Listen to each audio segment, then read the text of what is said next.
All right, now, we're going to talk about, the first thing we're going to talk about is called the fundamental counting principle. And the second thing we're going to talk about are permutations and combinations. So they kind of relate to each other a little bit. All right, so fundamental counting principle. This says if M, or if event M, if you will, can occur in M ways and is followed by event N, I know this is super vague, that can occur N ways, then event M followed by event N can occur in, what you do is you multiply the number of options you have for each. It's called the fundamental counting principle. So M times N based on what's written in that little definition here. And we're going to do an example with this to hopefully make a little bit more sense. Okay, so this is just kind of separate. There's like a second question here to the side. So it says you order salad from a restaurant. Each salad comes with a choice of a type of bread. Write all the possible choices that you could make. So I'm just going to use like the first letter. That's why I put letters on there. I'm just going to put the first letter of each salad, and then we'll write out all the possible options you could have if you ordered a salad here. All right, so let's say I got the Greek salad, right? If I get the Greek salads, we could pick toast. That would be one option. If I got the Greek salad, maybe I don't want toast, maybe I want a breadstick. So that would be a second option. If I get the Greek salad, the third option, if I don't want either of those, is to get a muffin. So there's 3 different options just for the Greek salad. Okay, so then let's say basically these would repeat. So if I do the pasta salad, I could pick toast. Pasta salad, I could pick the breadstick. Or pasta salad, I could pick to get a muffin. And then I've got another 3 options. House salad, we could pick the toast. House salad, we could pick breadstick. Or house salad, we could pick a muffin. And then finally, if I get fruit salad, I can still pick the toast, the breadstick, or the muffin. Okay, so how many total different options do I have there? 12. All right, so this is 12 options. Okay, so let me back up to what we just did. So for my salad, right, we had 4 choices for the salad, and for the breads, we had 3 choices. We just wrote them all out because it's not that many. If I just use the fundamental counting principle, I had 4 salads to pick from, multiplied by 3 breads to pick from, so there should be 12 possible outcomes, which is what we just displayed there. Does that make sense? You just multiply the options, just multiply them together. That'll give you the total number of options. And sometimes it's more than you think. All right, now, the second, so still related to this, it says how many more choices would you have if you could also pick either steak or chicken to add to your salad? How, like, does anybody know how that, if I tell you, okay, on the salad we can get steak or chicken, how would that affect that number 12? Like, how many more options would I have if I could have double it? Exactly, yes. So this would be 24. So basically what you would have there, fundamental counting principle, I would have the 4 salads, the 3 breads, and then the 2 choices of either chicken or steak. If you multiply, I'm trying to stop myself from sneezing. If you multiply those guys together, that's where I get the 24. But it would just double it. Is anybody having a question? If you add another option, you just multiply your result by that number of options that you have. Okay, now these are a little bit weird, but I secretly love these questions. Okay, it says the pictures below, this is where you might want a calculator. Okay, picture below shows an example of just a Maryland license plate.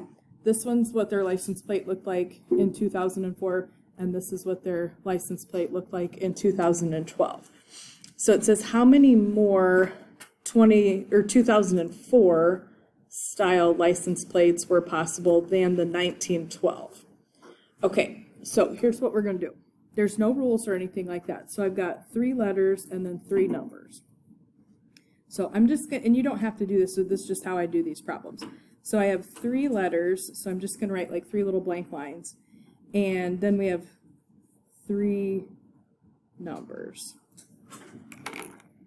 For the 1912 license plate, they just have 4 numbers. They don't have any letters or anything like that.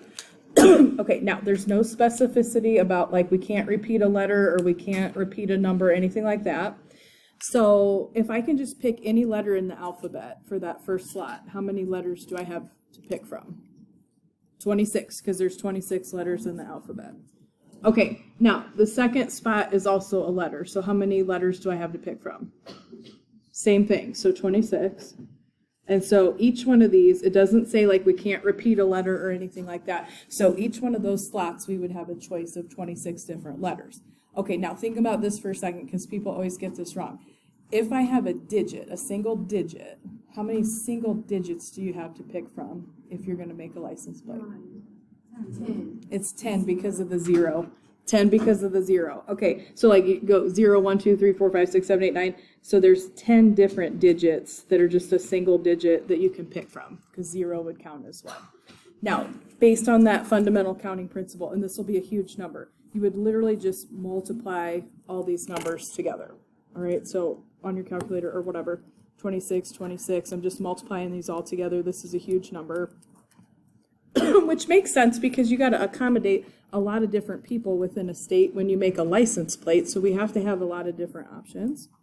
And so for this one for 2004, what do I have? I have 17,576,000 different license plates that could be created based on that model. So that's the 2004. Now, in 1912, like not everyone had a car, right? So we don't need as many options for our license plate. This is just 4 digits. So it would just be 10 choices for the first opening, 10 for the second, 10 for the third, 10 for the, you just multiply them together. All right, so this one would have a total 10, only 10,000 people could get a unique license plate if we did that in that format. Is anybody having a question? Okay, now this is kind of modified on that. So this says how many of each type of license plate would be possible if the letters and digits cannot be repeated. All right, so I still have the same license plate. So I have these 3 letters and then I have 3 numbers, but I'm not allowed to repeat any of the letters or any of the numbers. So on that first spot, I'd have 26 choices still for the number of letters. All right, so just randomly, let's say I had A as my letter. In the second spot, if I can't repeat, then how many letters could I pick from? 25, okay. Now again, I can't repeat, so how many would I have for the next letter? 24, it would just go down 1 each time because you've used a letter so you don't have as many to pick from. Okay, same thing with the digits. Like let's say you put 1 in the first spot. At that point you have 10 digits you can pick from, but after you've used that, you can't use it again. So for the next number, then we'd only have 9 to pick from, so they would be different. And then I've used 2 of the numbers, so for that last number spot, then we would only have 8, because you're not allowed to repeat any letters or numbers here. So let me just multiply that out real quick. So 26, 25, oh, I can't do that, 25, 24, 10, 9, and 8. I'm just multiplying these together. These are huge numbers, so don't think you're doing something wrong. So for the 2004, we still have a lot, 11,232,000 still unique license plates there. Now for the other version, we just had the 4 digits. So to do that there, it's just 10, then I used one of the numbers. So then we would have 9, used one of the numbers, then we would have 8, and then we would have 7. So this will be a lot smaller. So I'm just doing 10 times 9 times 8 times 7. And I'm not on the screen, forgive. So this one, you see that almost cuts that totally in. It's not quite half, but it cuts it down by a lot. So then you'd only have 5,040 unique. So it's a significant difference if you put some stipulations on these. Is anybody having a question so far for fundamental counting principle? Okay. Well, special case of the fundamental counting principle is called a factorial. So this says for any, it has to be a positive number. You can't do this with negative numbers. And I'm going to write you a definition for n factorial. It's like an n with an exclamation point. So in math, that exclamation point's a factorial. This is going to look super garbagey, and then I'll write it out with a number.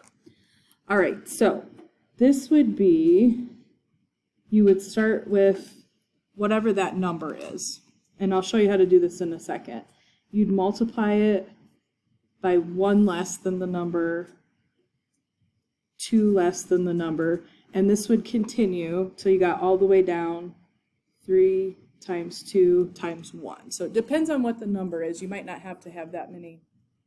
And I'll give you an example with the 5 just right underneath here. So 5 factorial, the way you would calculate this, you would just start with 5 and you just multiply it with each number before it until you get down to 1. So factorial, you're just multiplying all those numbers together, starting with the one that has the exclamation point next to it. So 5, 4, 3, 2, 1, multiply that out, and that would be your factorial. So this would be 120. Okay, now, sometimes it might be easier to just type it on your calculator, but you guys should have a factorial button. So I'm just going to show you where it's at really quickly on my calculator. So if you have a graphing calculator, if you hit the math button, which is the 4th button down here on that left side, and there's a menu across the top that says PROB, and that stands for probability. Nope, I went too far, sorry. And you'll see the little exclamation point in that menu there. So like if I wanted to do 5 factorial, I could do 5 math, get that probability menu, get that exclamation point, and then it'll do it for me. If you guys have a scientific calculator, you should have a button. It's kind of in the middle, maybe like a 2nd or 3rd line down that says PRB. That exclamation point should be in that menu too if you've got a scientific calculator. Or you might just have it as a 2nd function depending on which one you have, but I can come look at it if you guys want to check. So if I don't want to just do, like if I want to do this factorial like 8 times 7 times 6, I could do it by hand, or I could just type 8 math probability, get my little exclamation point, and have the calculator do that for me. So it's totally up to you. You can do it by hand. Just if the number's kind of big, it might take you a couple seconds to actually multiply it out. So that might be a good option there if you can use that button. So I'm just going to write this out for 12. Let me come and see if, whoops. I'll come look at your calculator if you don't have a graphing calculator and see if I can figure out where your button is real quick here. If anybody.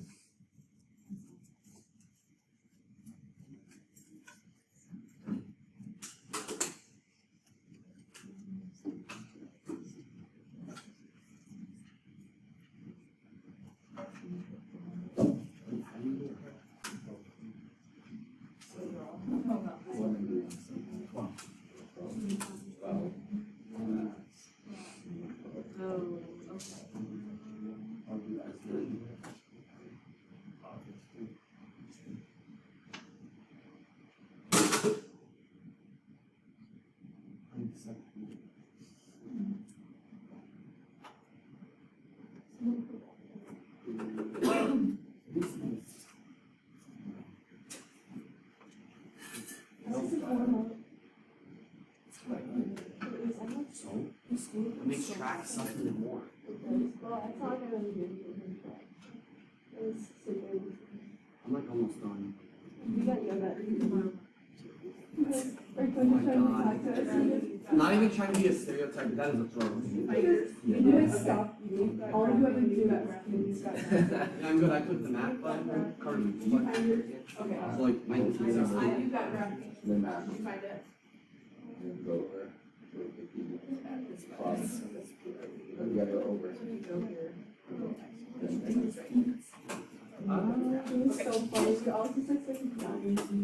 And then we went at this. All right. I was eating ice cream cone when I would have been. Mars, if you want, you can just borrow one of mine if you want. I'm going to have to Google where that's at. Okay, now here's a factorial for you. So at the very bottom of the page here, this just says, in how many different ways can you arrange 6 trophies on a shelf? Okay, so I have 1, 2, 3, 4, 5, 6. So if I pick these trophies, right, you don't have to draw this visual, I'm just showing this to you. This is actually going to end up just being 6 factorial. If you have a situation where you have certain number of objects and you have to arrange all of them, usually you'll see that terminology. It works just like what I was doing up above. So like if I have 6 spaces, I would have 6 trophies to pick from for the first spot. Then I've placed one of those, so we would have 5 left, then 4, then 3, then 2, then 1. So that's the only difference. A factorial, it can be used there. Should get, if you do 6 factorial, this is 720. You don't have to write out that visual, I'm just saying. If you have a certain number of items and you're arranging all of them, it's a factorial. This one says, how many different ways can you organize 10 file folders? It doesn't say like we're going to leave 2 folders out or anything like that. How many different ways can I do 10 file folders? It would look like this. It would just go 10 options for the first, 9 options for the second. So this would be 10 factorial. So this one's a little bit bigger. This should be, the calculator will do it for you if you don't want to type it all out, and that is perfectly fine. That's what I usually do. All right, so that one, 10 factorial is a lot bigger. That's 3,628,800. That stuff on the front is all the fundamental counting principle. And what we are going to do on the back is work with permutations and combinations. Okay, now don't get intimidated when you look down the page and see these formulas, because you're not going to do it by hand. Your calculator will do it for you. Okay, so I stole this little graphic just to show this to you. So this says, how many ways can you organize the numbers 1, 2, and 3?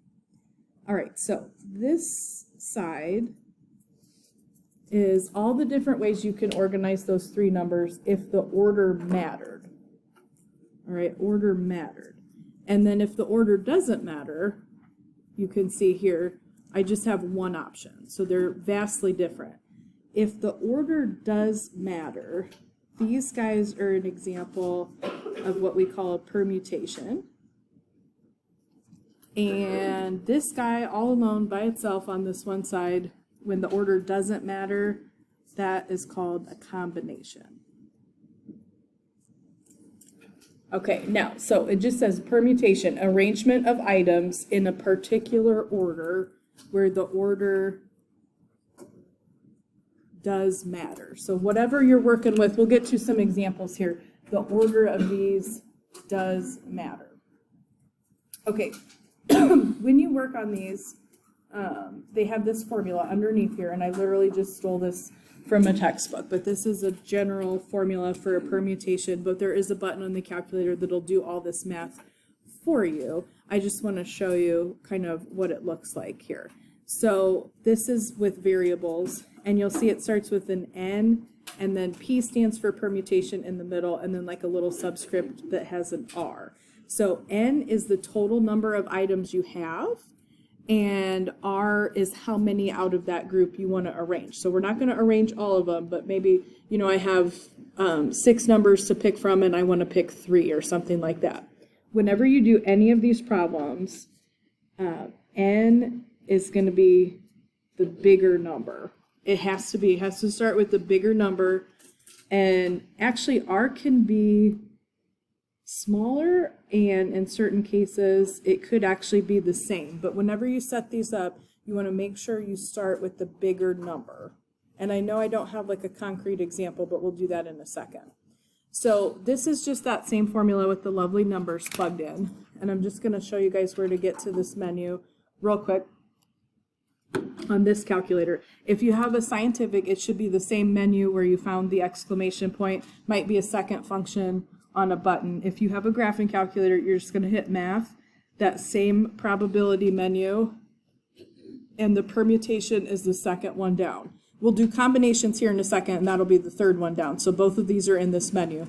So if you have that just math probability, I'm going to have us just to practice to make sure you guys can find this on your calculator. So this says I have 25 items, and we're going to pick 7 out of the 25 to arrange. How many different possibilities are we going to have there? So if you just hit that math probability. Now, if you guys have this calculator where you can plug this in, 25 and 7, I'm literally just plugging it into my calculator. If any of you guys have an 83, if you have an 83, the only thing you got to do, just type the first number, the 25 first, and then do that math probability, pick that permutation, and then type the 7. So if you have an 83, you have to type the n value first, and then you can get that for you on that menu. And you guys can see this is a huge, huge number.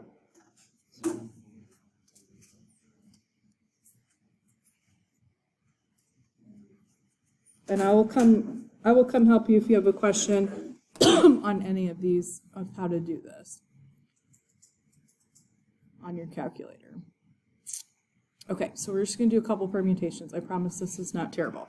All right, says the math teacher has 9 math books, but only room to arrange 6 on the shelf. How many possible arrangements of 6 books are there? So here, it would be different, like if I put my geometry book first and my algebra 2 book second, if I switch those, that would be a different arrangement. So that's why I know the order would matter here, because that would affect like how I grabbed what book. So this is a permutation.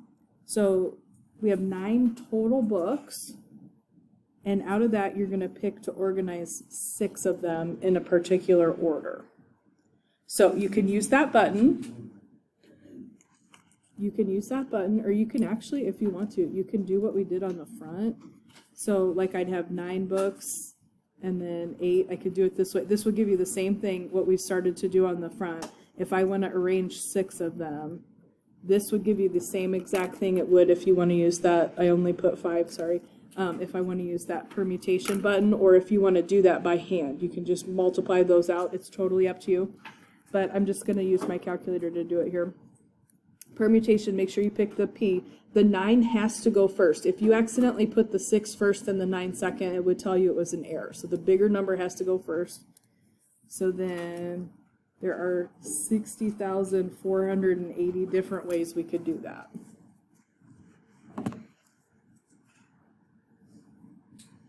All right, this one says 8 students run a race. First, second, and third place win a medal. How many ways can 8 runners finish first, second, and third? So to determine if the order matters here, like it would be if we are running a race, if somebody comes in first and somebody comes in second, that would be different if they swapped places. Because like, you know, whoever comes in first, maybe they win the gold medal. Whoever comes in second wins the silver. So the order would matter here. So if you have 8 students, this is a permutation, and we're going to organize 3 of them for first, second, and third. If you wanted to think about it kind of how we were doing on the front, 8 different people could get first place, 7 different people could get second place, 6 different people then could get third place. Both of these would give you the same answer. If you want to just go ahead and use that permutation thing on the calculator, just 8, pick 3. This should be 336 different ways that this could happen. So those are permutation. The order matters. Okay, now combination, the order does not matter. The order does not matter. And you notice if you look at the top of the page, if we had the same number of people and items we're going to arrange, there are far fewer combinations than there are permutations. So this is just a little formula for this. I'm going to see if you guys can find that on your calculator as well. So it should be that same menu, just that math, probability if you're working with a graphing calculator. If you have a scientific, that PRB menu is where you're going to get it. And if you found the permutation, you're going to find the combination. They should be right by each other. So if you're doing a combination, just make sure you pick the one that says C. Same thing here, the bigger number has to come first. So this says I have 25 items and we're going to choose 7 of them, but the order doesn't matter. And you're going to see, if you compare that to what we wrote for the permutation that had the same 2 numbers, this is a lot smaller. So this is 480,700 here. Is anybody not seeing that button? Okay. So we're just going to do a couple combinations at the bottom. All right, so this one says, chemistry teacher divides the class into 9 groups. Each group submits a drawing of a molecular structure of water. The teacher selects 4 of the 9 drawings at random to display in the classroom. How many ways can they select the drawings? So if I hang up 4 pictures in the wall, does the order matter? they're all getting hung on the wall. Everybody is going to be able to see them. It doesn't have to come in a particular order. It's just going to be 4 drawings. So it could be any 4 of the groups. Start with the bigger number. So this would be 9, and we're going to choose 4. Now this is not like a permutation where I can write you out like a little, like little blank slots and find the numbers. It doesn't work that way because the combination has to take out any repetition. So 1, 2, 3 would be the same as 3, 2, 1 if you're doing a combination. So it weeds all that out. So there's not a by way to do that like with writing little blank spots. So just go to your math probability or find that NCR. So you have 9 different groups, and we're going to choose 4 of the drawings to display. So there's only 126 possibilities for how that could happen. All right, now this is also underneath here. This is also combination. How many different teams of 11 players can be chosen from a soccer team that has 16? So it doesn't say anything about like so-and-so is going to play goalie or whatever. It doesn't say anything about specific positions. So if it's not specific like that, then you'll know it's going to be a combination. So I've got 16 people on this team, and we're going to put 11 people on the field. Doesn't say anything about specific positions or anything like that, so we know it's going to be a combination. The order does not matter. So I'm just using that same menu. Just make sure you pick the one with the C. Use the C for combination. All right, so this is 4,368.